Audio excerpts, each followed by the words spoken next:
In today's video, I want us to talk about something that every business owner needs to understand. And that is the two types of customers that you come across. We have the price-driven customer and we also have the value-driven customer. If you understand how these two sets of customers think, you can move your business to the next level. Let me ask you a question. Have you ever had a client who always say, that is too expensive? Even before they ask you anything, the service or the product, the first thing they will say when you tell them the price is, it is too expensive. They don't care about the value. They don't care about what you are giving them. They just say, that is too expensive. And then you have clients that don't care about the cost. They care about the value. They keep asking you what's included in this package. So when you understand that there are two types of customers, value-driven customer and price-driven customer, you will know exactly how to sell to them. Let's start with the price-driven customers. These are customers who focus on price first before they think about value. Their first question is always, how much is it? Not what is included. There are some customers that are in the price-driven category that care about quality. Yes, they actually care about quality. Not all of them, but some of them care about quality.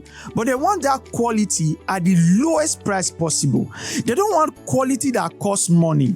They want quality that comes cheap. We both know oftentimes when there's quality, the price doesn't come cheap. So let me give you an example. Let's say you sell t-shirts and a client comes to your shop or a customer comes to your shop.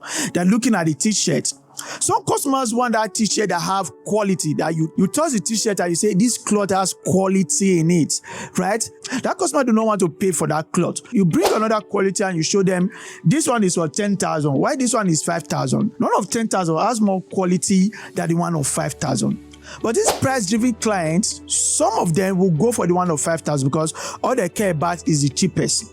While there are some in this spectrum of price-driven, they want to go for the cloth of 10,000, but they want to pay the lowest price possible. The difference between negotiating and being cheap.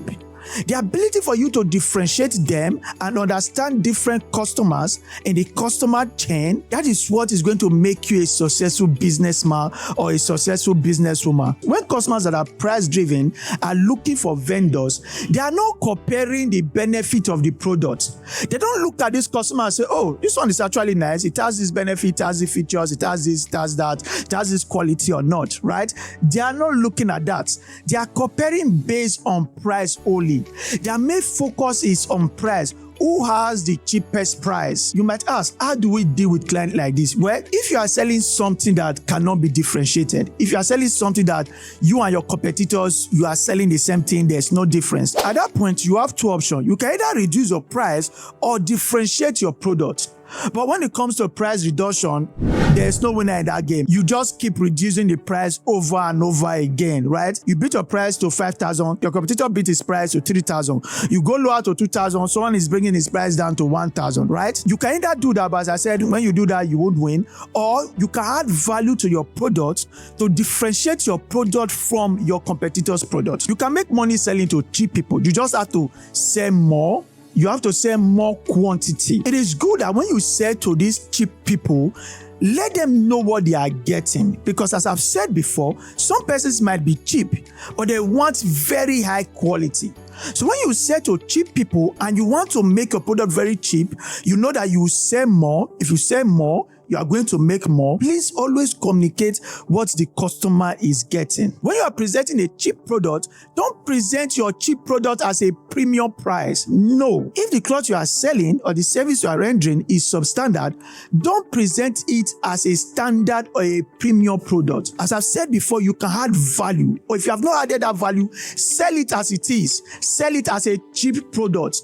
And try as much as possible to sell high quantity, high volume, so that you make a lot of profit. Now that we have discussed price-driven customers, let us discuss value-driven customers. When it comes to value-driven customers, these people do not really care about the price. They care about the experience. They want to know about your product. They want to know how your product will make their life better. I want you to think about iPhone. When people buy iPhone, they are not thinking about the price. People that buy iPhone 17, they are not thinking about the price. They are thinking about the social status that comes with having an iPhone.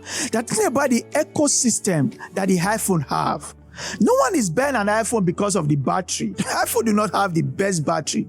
And I would even argue that iPhone do not have the best camera. But people still buy this product because of what it means to them. And that is why in marketing, we say sell emotion and not features, right? You want to sell a story. You want people to connect to your product. If you are dealing with value-driven customers, don't lead with price. They don't care about price. Lead with results and benefits. Show them why your service is unique and how your service can serve them, and how your service can give them rest of mind. That is what these customers care about. They care about the benefit of your product.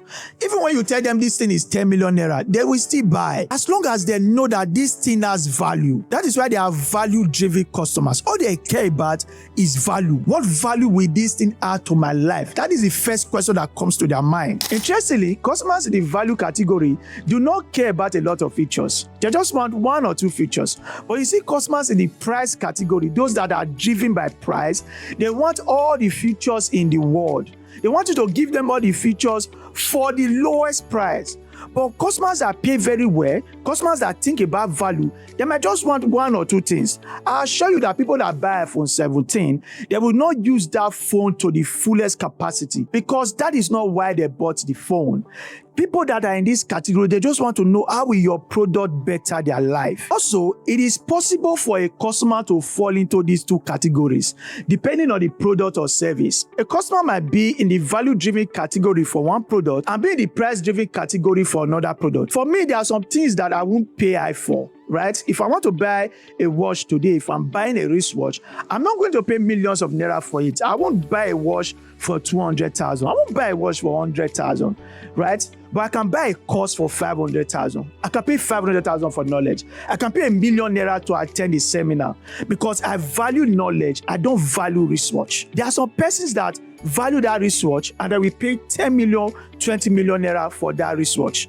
So a customer might be in the price category, as I've said, for a particular product, while another product, they will be in the value-driven category. If you want me to talk about the value equation, let me know in the comment section. That might just be my next video. If you have enjoyed this video so far, don't forget to like this video and subscribe to this channel. Let's try to balance it for business that want to serve customers in both categories. Now, if you want to serve customers in both categories, it's a bit tricky. We have companies like Samsung that do it. Samsung have high-end phones for value-driven customers. They also have low-end phones for price-driven customers. But if you are a small business, I won't really advise you to serve both markets, right? Just pick a particular market, serve that market, and dominate that market. If you are trying both at the same time, it might get a bit confusing. So that is it for this video. If you can understand how your customers think and position your business the right way, you will definitely increase your sales and your profits. Either part, be it the price part or the value part, it can be profitable depending on your strategy. If you find this video helpful, don't forget to like this video and subscribe to this channel. As always, this is my personal opinion. I will see you in the next video. Thank you very much.